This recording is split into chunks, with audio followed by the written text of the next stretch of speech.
જ્ઞાયક જ્ઞાયકને જાણે છે એવા સ્વસામી સંબંધના વ્યવહારથી પણ સાધ્યની સિદ્ધિ નથી.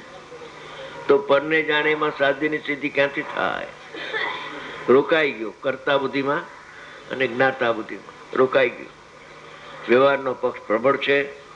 કોઈ બિરલા જ આ વ્યવહારના પક્ષને નિશ્ચયને વડે નિર્દય થઈને તું વ્યવહારનો નિષેધ કરજે એમ આચાર્ય ભગવાન કહે છે. નિર્દય હો, આ શું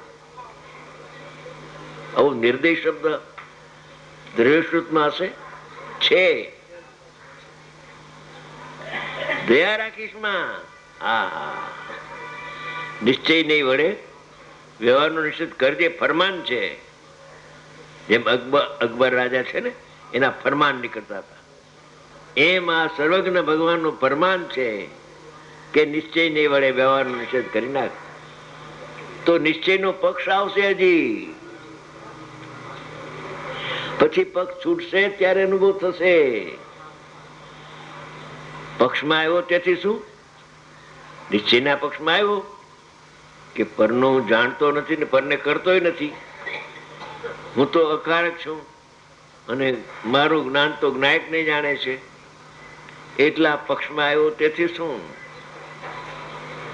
એ પણ વિકલ્પ છે.